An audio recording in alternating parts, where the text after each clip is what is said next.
Hey guys, what's up? It's Blue Cyborg here, and welcome back to Date Nights. Still playing Sakura Spirit. I can't remember any of the voices I gave any of these, basically, so... yeah. Oh boy, I knew this wasn't going to end well. Ah, there you are! You're in cahoots with those crafty foxes! And back goes immediate. There was evidence of a crime, and not for anyone else to touch. Drop the panties right now! I'm definitely sticking that voice. Drop the panties! I'm innocent or proven guilty. It's one of the golden rules of the court. Just stop pointing those weapons at me so I can hand over your undies without being turned into a shish kebab. What? No, stop. Shut up! Just drop the evidence and walk away! I'm Sakura Leo, Chief of the Village Guards, and I am ordering you to drop what you are holding right now. I don't know of any village guards, and I seriously doubt a cop would go around dressed like that and wield a katana. More importantly, the ground here was muddy and dirty. Are you sure I should drop the evidence here? I mean, I could, but... yeah! Before I could react, the pink-haired girl lunged towards me, the pointy end of her naginata aiming for my gut. My reflexes caught on just in time as I was able to palm away the spear as it sailed through the air. I struck upwards on the wooden shaft of the weapon, sending it up into the air and causing the girl to lose her balance. Narumi, I did not order you to attack. Fine, I'll give it back. Jeez, just when I looked to find a bunch of crazy girls with weapons. Extending the hand that held the undies, I tried to hand them over, something that I would soon end up regretting. You think I'm opposite so simple? Fool! You may have fooled me once, but I won't let that happen again! I swung her weapon wide, arcing the thick wooden pole into my side before I could dodge. Then I lunged forward and grabbed me tightly, pulling my arms around behind my back and leaving the sore ribs in a prone position. Oh my! I could have fought back, but I figured it would only lead to more fighting. The possibility of ending up stabbed, I decided to remain passive. Good idea. And the sword-wielding girl stepped forward and grabbed the silky underwear from my hand triumphantly. Your weapons might be crude, but they do get results, Akage. Tie him up. We'll bring him in for questioning. Probably knows where those pesky thieves are hiding. Right! And those people wonder why criminals want to resist arrest at all costs. Remember as weakly as the girl with the naginata tied my wrists together with a rope, and I soon felt myself dragged by the duo towards the city. Surely, once we're out of the forest, you two will stop this act of yours and let me go, right? As much as I like to roll around, I have more important things to do. The city? Ha! I'll take you all the way there. You'll be spending the night in the village cells, thief! Don't even call you a thief, I'm the victim! First get undies tossed to my face, then I have to deal with physical abuse, and now these accusations? Besides, there's no village around these parts, it's a city, you know, Tsukinotoshi. Silence! Ikage, if he speaks again before he gets to the village, you have permission to knock him unconscious. Tsundere tyrant. Hehe, that's funny! And that's how I ended up on my way to a jail cell, cuffed and dragged by two girls, both of who I started to suspect were crazy. You'd think. Ooh, panning shot! When we exited the forest, alarm set off in my mind. The city I had lived in my whole life. It was gone! Got to be kidding me. If I wasn't in Tsukinotoshi, then where the hell was I? Hey, no talking! Come on, I don't want to pop you that much. Kinda, maybe a punch or two. I just want to know how the heck you block my strikes so easily. I just realized I'm kind of making it sound a little bit like Town. Hello! Your attack had a lot of power behind it, but it was kind of predictable. With the right move, enough force, and that's the result you get. Anyway, I'll play along for a bit. Where in the world are we? This clearly isn't my hometown. I mean, the buildings look more like they belong to some sort of classic samurai movie. Huh? What the heck is that movie? This is Harumaru. It's been here forever. Hikage, I thought I told you to silence him if he spoke again. Actually, you told me that I could, but you didn't tell me that I had to. Must be tough being a subordinate of someone like that. Be quiet or I will silence you for good. This time didn't seem to be an idle threat. The girl had unsheathed her katana and was now resting the edge of the blade against my throat. I was already starting to regret having played a hero earlier. Hopefully there would be someone with more common sense in the village. You would hope. Several minutes later, ellipsis, double ellipsis, triple ellipsis! I soon found myself confined within a small room. The stern-looking tsundere of a girl glaring down at me while the other girl, who's apparently called Narumi, seemed to have softened up a little. From what I had gathered during their conversations, they had called the village elder to help oversee my questioning. What purpose do these thefts have? Or is just some pervert against sniffing girls' undies? I ought to castrate you! Who told you I was just in the wrong place at the wrong time? Not to mention anything worn by you would probably smell sour. I couldn't see too well from the cell where they put me. I was almost certain I could hear Narumi laughing nearby. Suki, no, please calm down. You brought him in to learn the reason behind his presence in the forest, didn't you? That's correct, Elder Sama. I believe he was working together with the Fox Spirits to steal, panties and other undergarments. Objection! Huh? What are you objecting to, young man? The evidence surrounding the defendant's accusation was fabricated. Narumi-san, would you please answer the question for the judge? Was the defendant, that is myself, anywhere near those girls while you two were in pursuit of them? Hold it! Just who are you calling a judge here? Lower your voice or I'll strike you down! Hey, Mio-san! Maybe the whole angry accusation thing isn't working! This guy clearly isn't a bandit. Oh my god, my throat. We could just ask him why he was up there in the woods. If he has a valid reason, then sure. If not, then he's clearly a panty thief, and will use him as a punching bag out in the yard. Okay, that feels better in my throat. Finally, and here I thought it was about to be a turnabout case. I sighed deeply, partly amused by my own act despite the seriousness of the situation. Who would have ever thought mimicking characters from games and movies would end up getting me out of trouble? Objection! Ace Attorney. As long as I didn't become an ace prisoner, hey! Things would hopefully turn out for the better. Wise idea, Narumi-chan. How about you start by giving us your name? Kushiken Takahiro. So, what were you doing in the forest when these two were chasing the thieves? I'm not entirely sure myself. One moment I was praying at the shrine, hidden in the forest. Next thing I knew, some weird girl was talking to me. A girl? Yes, a girl with horns and tails. I know it sounds weird, but I could have sworn I saw it before. I must have fainted. After that, I woke up somewhere in the forest. Someone probably should have proofread this before it got released. Tsukino Dono, Narumi-chan, do you recall the stories behind the shrine near our village? Forgive me, Elder Sama. I do not recall. I know it's a place of high spiritual energy, a sacred place, but I can't remember the details. Sorry, grandfather. OG-chan. That shrine belongs to Sayuri, a powerful spirit that has been watching over our village for as long as anyone can remember. Unlike the Fox Spirits, we tend to avoid going too deep into the forest. I still think I can get rid of those pests once for all if you just let me go in and find their home. It's probably hidden in some damn cave on the hill, or some run-down old house. Humans and spirits rarely mingle, even if they meet with good intentions. The fact that this lad says he saw a spirit means that there is a chance that he was there for a reason. Not to mention, did you take a good look at him yet?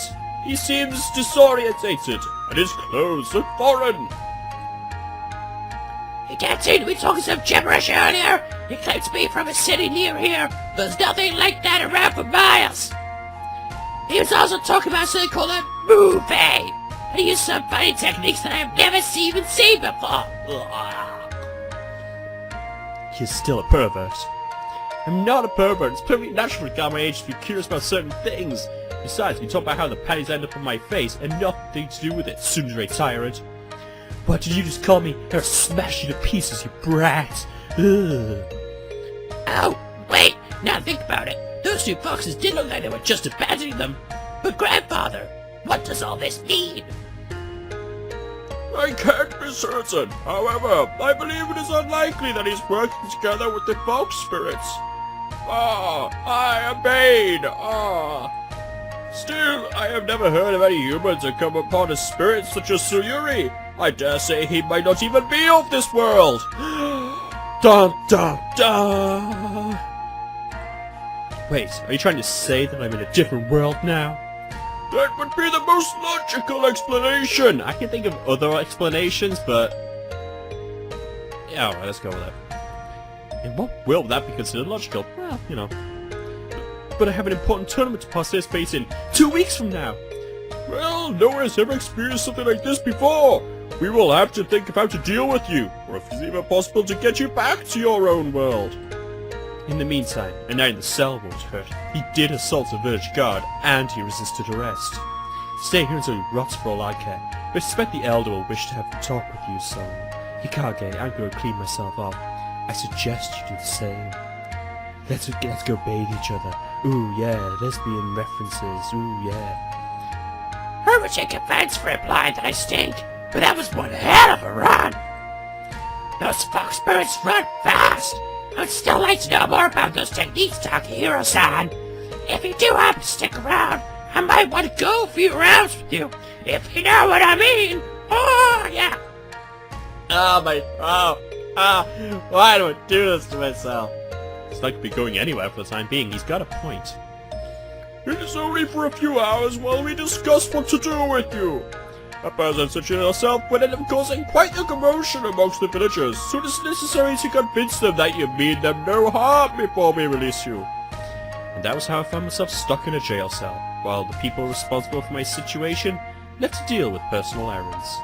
Like having lesbian baths, and while the grandfather probably has a nap and maybe a couple too many sakes. This sucks. As if being sent to a different world wasn't bad enough, I'm stuck in jail with my only company being a pair of beautiful, magnificent, majestic fox sisters. You lucky boy. A pair of beautiful... Wait a second. Hey, yoo-hoo! Hi there, Patty boy. A familiar face appeared at the top of the cell. A blonde girl with golden eyes. As I watched, she flipped over and landed in front of the cell, waving her hands at me. From the side of the cell, another girl appeared. A wry grin on her face. Ah, it's the Pansy Thieves. If you're here to reclaim your hostages, they are already back where they belong. Nope, we saw the guards go to the baths and swipe the maiden silk again. Look!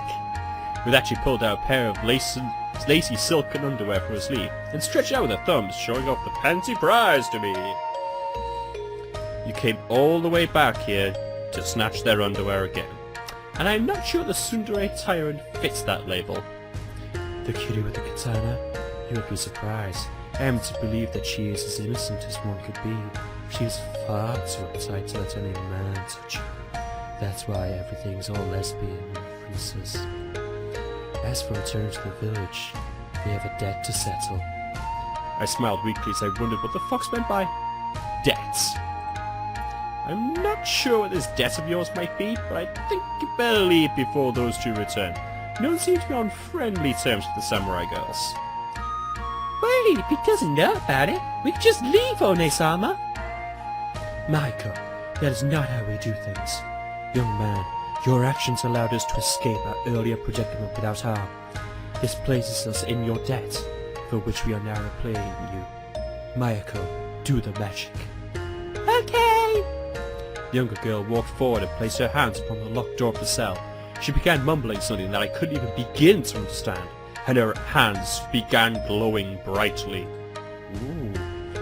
Different world, girls wielding weapons, not wielding, and now fox girls using magic? Next on the list, I'm gonna find a toxic magical sword and end up destined to save the world! Because, you know, that's how things work, apparently. That said, I was curious to see what magic would do to the lock keeping me imprisoned. The girl flared for a moment before quickly fading. There was a hiss and then a sizzle as the lock dripped to the floor in a mess of melted metal. That's quite the trick. Well done, Maiko-chan. You did very well. Relax for now, alright? I'm not sure what's supposed to be the most surprised about. The fact that a girl just melted a steel lock, or that I'm starting to accept this as normal. Yes, good point. This level of magic is extraordinary. Maiko-chan is quite gifted. But as I said, we are here to settle our debt. If you would like, we can escort you back to the forest where we first encountered you. I do, however, suggest that you decide quickly. But guards do not bathe for long. I should know. I have observed them for a while.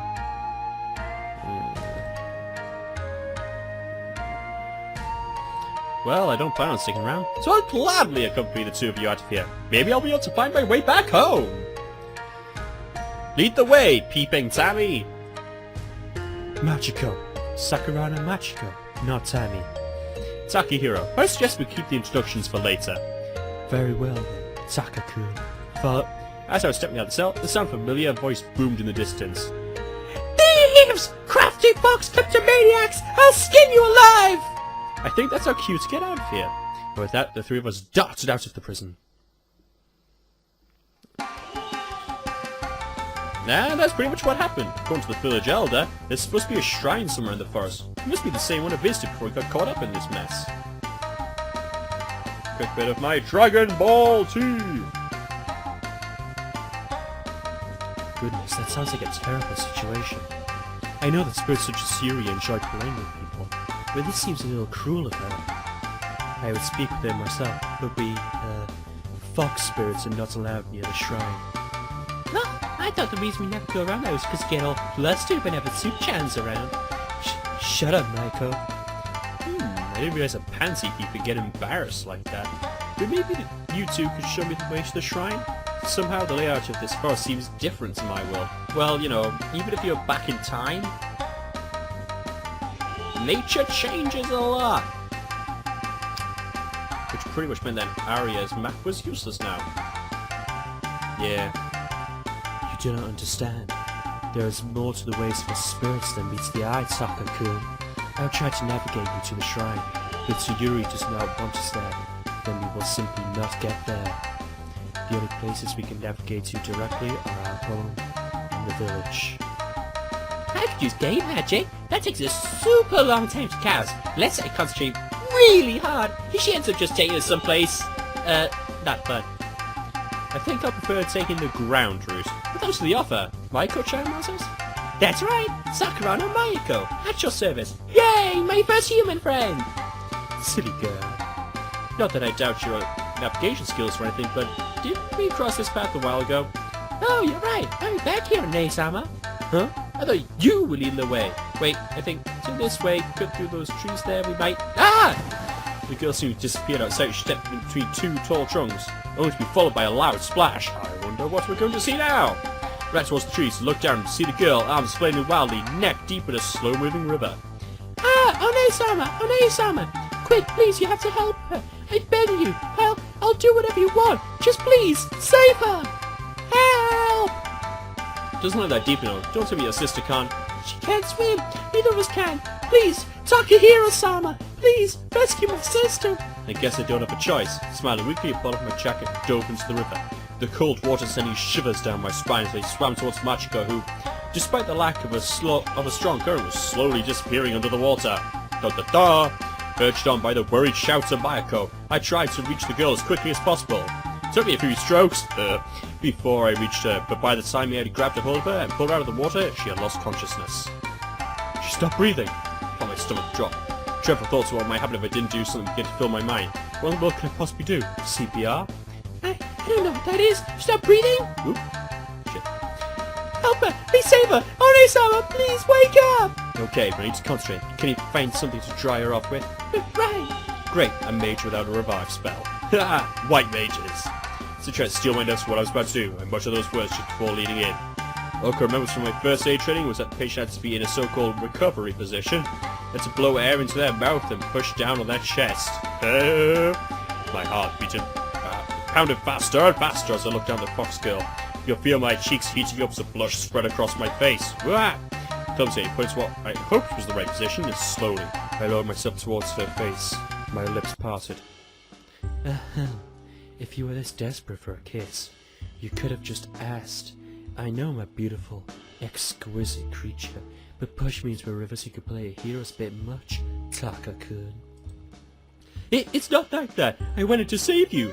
Oh, why, thank you, oh valiant hero, for your rescue. I must admit, I am not the greatest swimmer. No, but...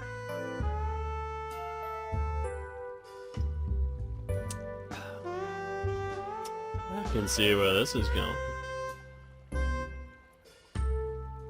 Next time! Hey! So, if you guys enjoyed this video, please like it. Want to see more, subscribe. Like I say, this is Date Nights with Blue Cyborg. Actually a date for once! Yeah, there's probably something... There we go. Something about here saying about how much of an idiot I am for recording the day previously, but whatever. So, thanks very much for watching, and I shall see you next time. Bye!